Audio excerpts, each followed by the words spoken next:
Hello my friends and welcome, my name is Dennis and this is the latest update from Ukraine. Let's go to Robotine village. Here Russia entered this settlement, but the same picture happened 1 week ago when Ukraine created the trap for the Russian forces, so similar stuff is happening right now. So Ukraine led Russian forces into Robotine, into the part of this village, and then start to use artillery and FPV drones to target the Russian units. How do I know it? Well, basically from our soldiers who sometimes share it in their social media accounts or just directly tell me. In most of the cases, they do not tell the classified information, and if I think that it might harm our soldiers, I do not tell it. But this Russian assault was already documented by our soldiers and published in the open sources. That is why I am telling you about it. Our guys in the place said that Russians were able to break through Robotine, and our guys opened the fire with everything they have. The next update happened in 3 hours and 4 minutes.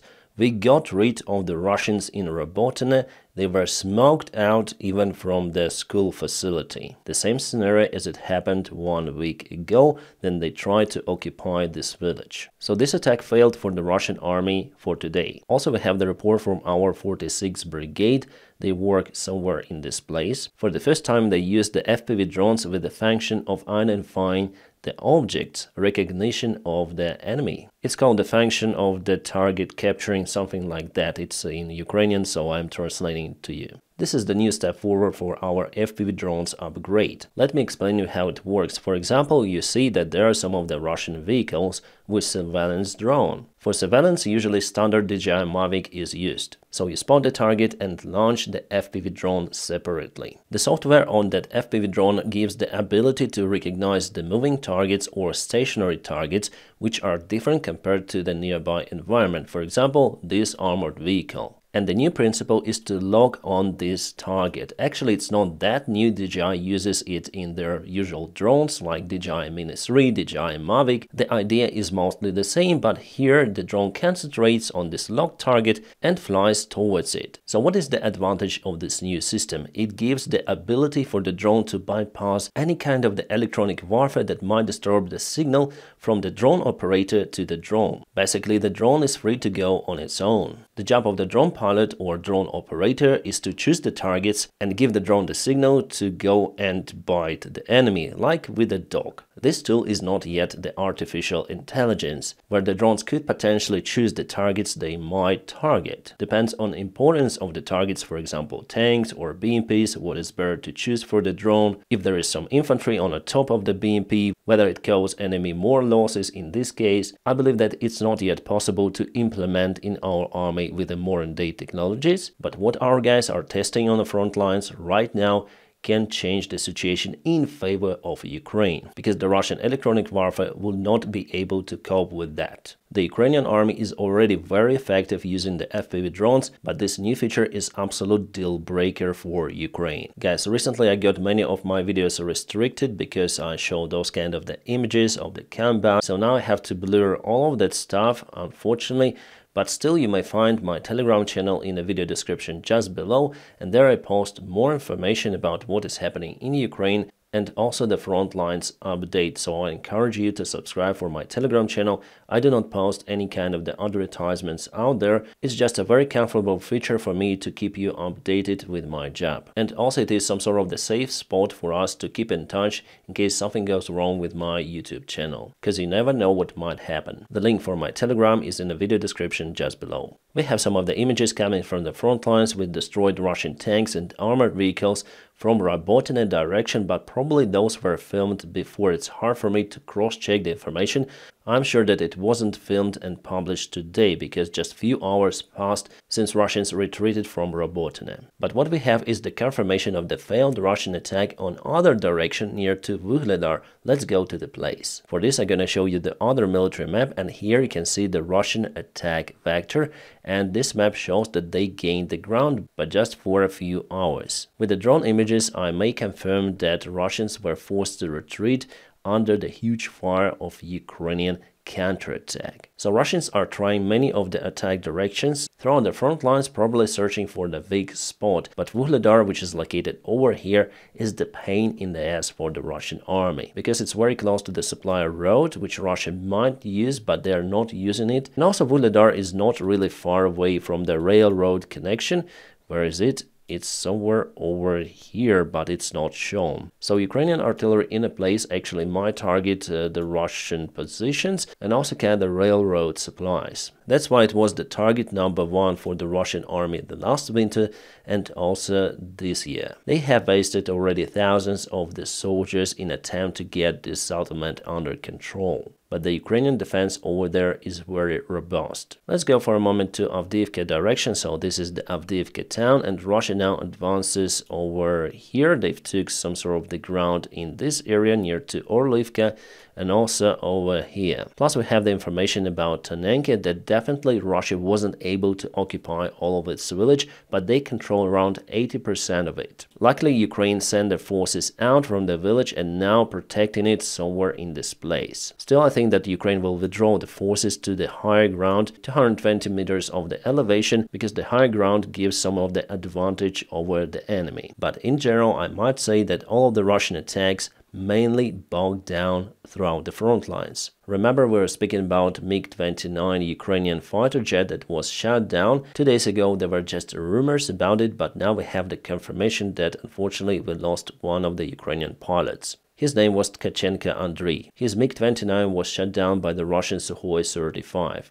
The Russian fighter jet has absolutely huge advantage over old MiG-29s. Our guys cannot cope with it using old Soviet jets. So the option is to obtain F-16s, but even in that case, if you fight one-on-one with Sukhoi 35 wins, because it has the advantage. So to cope with it, you need many of the F-16s. That's the tactics of the United States Air Force. Some of their airplanes like F-16s are quite outdated compared to Sukhoi 35 or compared to F-35. But if they gather them a lot against the enemy, they win obviously. For this reason, we need many of the F-16s. It is a new Ukrainian tradition to burn the piano if pilot loses his life during his combat mission. But Russians are making fun of it, saying that there will be no pianos soon in Ukraine. Kind of the strange comment from their side, because they should look for how many of the pilots they lost recently. Then Ukraine was successful in downing 15 of the Russian planes. Alright, finally we have the confirmation that the Russian military airfield in Taganrog was definitely attacked by Ukrainian drones. There were at least 4 of the spots where drones hit the ground.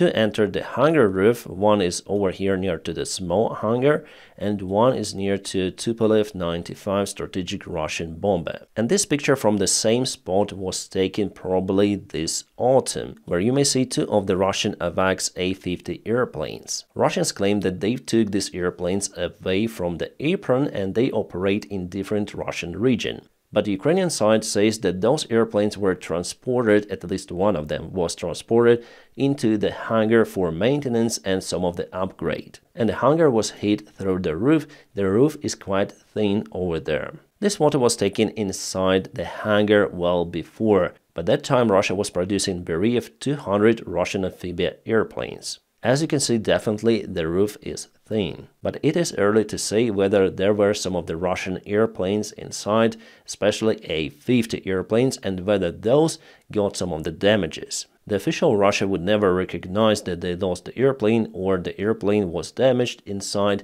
No, but we might have some of the leaks from the Russian military blogger. That is why I'm monitoring the enemy side too.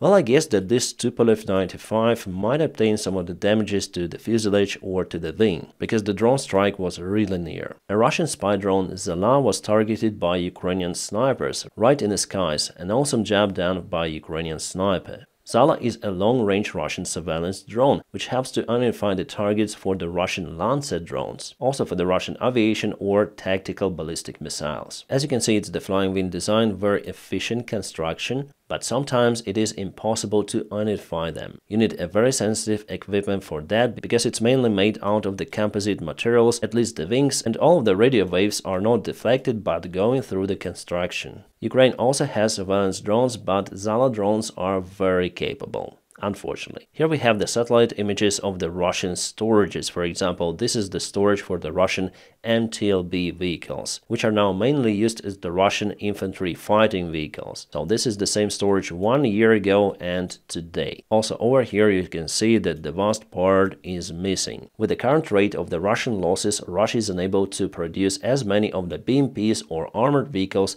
to replace their losses. And based on the satellite images, we may say that Russia will soon run out of their stocks. That's why they're looking for some sort of the temporary pause in this war, to upgrade and renew their army a little, to attack once again. Alright, the commander-in-chief of the Russian Navy, Admiral Nikolai Yefremov, was dismissed from his position and replaced by Alexander Moiseev, who was previously the commander of the Russian North Fleet. This is the photo of Nikolai Yefremov, so why he was dismissed? Hard to say, maybe because Russia is losing a ship a month. I would say more that changing those admirals, chief commanders, would not help. For now, there is no robust protection for the Russian ships against the Magura drone boats. After Russian Navy lost Sergei Kotov's ship, they hesitate to operate their ships near to Crimea. Now mostly they are parked in the Sevastopol Bay or around the bay. After his meeting with Donald Trump, Viktor Orban said that Trump will not support Ukraine if he wins a presidential elections in the United States of America. Well, for me personally, it's not some sort of the opening. I believe that Trump would not support Ukraine, if he wins, obviously. Orban says that if Washington stops allocating money to Ukraine, the Europeans will not be able to cope on their own, and then the war will end. Well, yes, I do agree, the war will end. Ukraine will be occupied by Russia.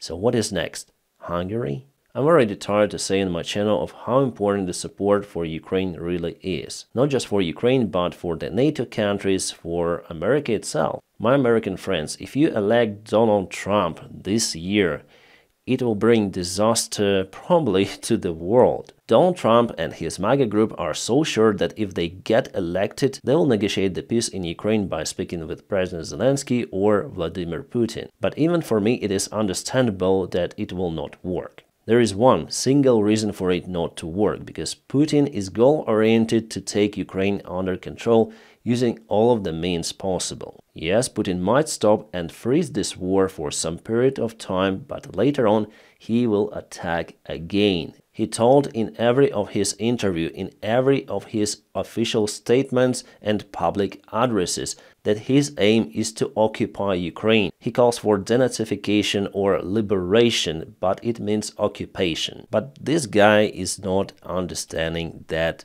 very easy stuff to understand. By the way, today Putin said that Russia is controlled by God. Yeah, actually he stated that without direct God's influence on Russia, Russia would cease its existence a long time ago. Maybe devil helps? Or maybe Putin speaks just about himself, that God is controlling Russia, so I'm your God. The White House administration was looking for the possible response against the Russian nuclear attack on Ukraine, which might have happened in October 2022. I have already told you in my last video that this threat was really huge. However, the United States of America wouldn't reply on that attack using their own nukes. The White House administration thought that it might encourage some of the other regimes like Iran or North Korea to use their nukes against their neighbors, but the United States would obviously respond, as they say, targeting the unit which could have launched the nuclear missile. Well, luckily it didn't happen, but the threat is still there and Putin might use nukes at some point, and he wants others to know it. In his latest message, Putin threatens France by nukes, saying that there will be circumstances for France in case they deploy some of the forces in Ukraine. But it seems like President Macron doesn't believe in that any longer. At the same time, the Polish foreign minister says that some of the NATO soldiers are already there in Ukraine. He didn't mention the countries where the soldiers came from, but we know that Chancellor Scholz said that some of the British specialists were deployed to help Ukraine with Scalp missiles. Well, it could be the same information here. By the way, the French President Macron didn't turn away under the Russian threats. No, instead he said openly once again that he wants to deploy some of the French forces in Ukraine. Firstly, to demine the areas. Also, President Macron is planning to visit Ukraine soon. On this picture you can see a North Korean artillery shell. It's 122 mm. It was delivered to Russia, and Russian soldiers put this interesting marking on the top. Actually, they do it for donations, so there are sick persons in the United States or somewhere else who donate money for the Russian army, and Russians write whatever they want on the shells. It is not just occasional case. Here we have the similar stuff also on the North Korean shell. The same foreign minister of Poland, Radzislaw Sikorski, commented on Pope's speech that Ukraine must have a courage to raise the white flag. He asked Pope Francis a question: how about for balance encouraging Putin to have the courage to withdraw his army from Ukraine? Peace would be immediately ensured without the need for negotiations. Yeah, we see that all of those global South countries or forces are encouraging Ukraine to surrender, not Russia to withdraw the forces from Ukraine. But for sure, Ukraine will never have a courage to raise the white flag. Courage to raise, it's nonsense. You might remember this Challenger 2 tank. I shared the story about it yesterday, that the tank was stuck, but actually it's stuck not near to the front lines, but in a local shooting range, where our guys were testing some of the equipment capabilities. And you know what we may spot over here are the uranium shells. Those are L-27A1 Charm 3, very capable and modern shells, able to penetrate any kind of the Russian tank. The problem for the Challenger 2 tank that it's quite heavy, and if you stuck like that near to the front lines under the enemy fire, probably you'll just abandon the tank and run away. It's the downside of this machine if you use them in current conditions. I mean muddy conditions. Even though it's kind of the off-road capable, but weight plays a great role. Alright guys, we have just received a new military map update. According to it, Russia advanced a little over here. It was yesterday and it's today, but this Russian attack vector was already demolished by Ukrainian forces. The video about the ambushed Russian convoy I'm able to share with you on Telegram. And now my friends, don't forget to press your huge like to this video. By doing so, you help me a lot. Also, if you want to support my job, you may check out some of the links in the video description just below. You may support me on Patreon or just on a sponsorship of my YouTube channel. Thank you so much for your great support. My friends, I wish you all a peaceful sky wherever you are and have a great time.